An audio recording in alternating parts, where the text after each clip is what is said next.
उत्सव कथाएं चैनल में आपका खूब खूब स्वागत है।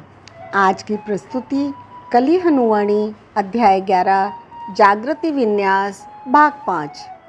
हनुमान जी बता रहे हैं मातंगों को, जब आप अपने गुरु को समर्पित होते हैं तो उन समय के तारों में बढ़ोतरी होने लगती है। भक्तों की आत्माओं का समय के 7 से अधिक और 14 या 14 से कम तारों पर स्वामित्व होता है। देव, क्या एक भक्त अपने मूल किरदार से पूर्णतः अलग हो जाता है? क्या भक्तजन अपनी मूल मानसिक चतुरकाया पूरी तरह से त्याग देते हैं? हनुमान जी ने कहा, यह आवश्यक नहीं है। कुछ भक्त अपनी मूल मानसिक चतुरकाया को पूरी तरह त्याग देते हैं और कुछ नहीं त्याग पाते। इस आधार पर भक्ति का मार्ग भी 2 उपमार्गों में विभाजित हो जाता है, अनुरागशील भक्ति और अनुशासनशील भक्ति। अनुरागशील भक्ति के मार्ग पर भक्त अपने मूल मानसिक चतुरकाया से पूरी तरह अलग नहीं हो सकते। यद्यपि वे हर समय दत्तक चतुरकाया से जुड़े रहने का प्रयास करते हैं, परंतु कभी कभी कमजोरी के ऐसे क्षण आते हैं जब वे अपनी मूल चतुरकाया द्वारा उत्पन्न इच्छाओं की पकड़ में आ जाते हैं। ऐसा होने पर वे अपराध बोध अनुभव नहीं करते, क्योंकि वे अपने देवता या गुरु से अत्यधिक प्रेम करते हैं। उनका मानना है कि उन्हें कभी कभी भटकने की छूट है। वे मानते हैं कि स्वयं के प्रति कठोरता से अधिक महत्वपूर्ण है प्रेम और सत्यता।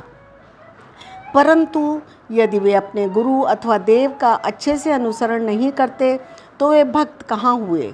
यदि वे अपने गुरु अथवा देव द्वारा प्रदत्त मानसिक चतुरकाया से स्वयं को पूर्णतः नहीं जोड़ पाते तो उनकी आत्मा जागृत कैसे होती है देव?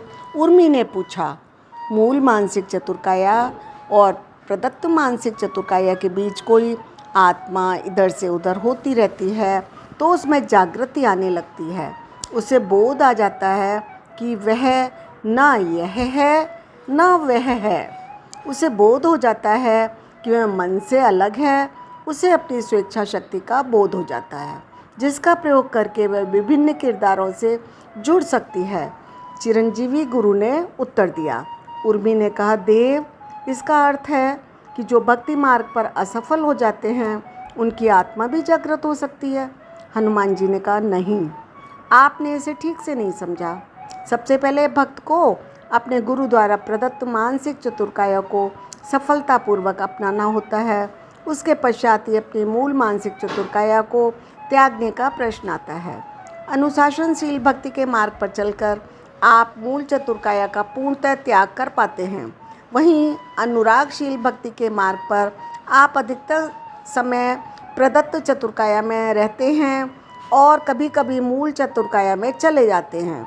यदि आप अनुरागशील भक्ति के मार्ग का पालन कर रहे हैं तो आपको एक बात ध्यान रखनी चाहिए कि एक अपराध से ग्रस्त भक्त होने से अच्छा है भक्त न होना।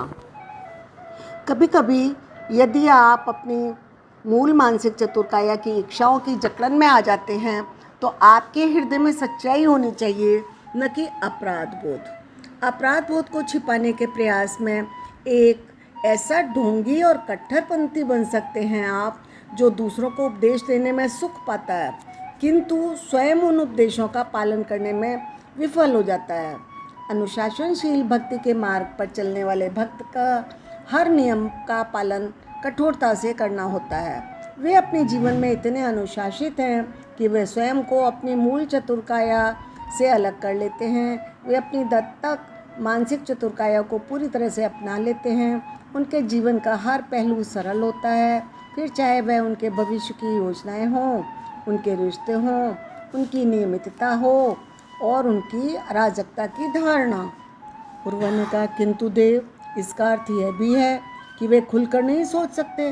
उनकी बुद्धि और विवेक को न्यूनतम कर दिया गया है। उनकी मान्यता प्रणाली बहुत कठोर है।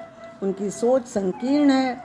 आत्मा की जागृति के लिए सोच का विस्तार होना चाहिए। संकीर्ण मन से कैसे आत्मा की जागृति हो सकती है? उसके मन को संकीर्ण कहना उचित नहीं है। हाँ, ये कह सकते हो कि उनका मन न्यून है। संकीर्ण मन एक छोटे गंदे कमरे की तरह होता है, वहीं न्यून मन एक छोटी सी प्राकृतिक गुफा की तरह होता है।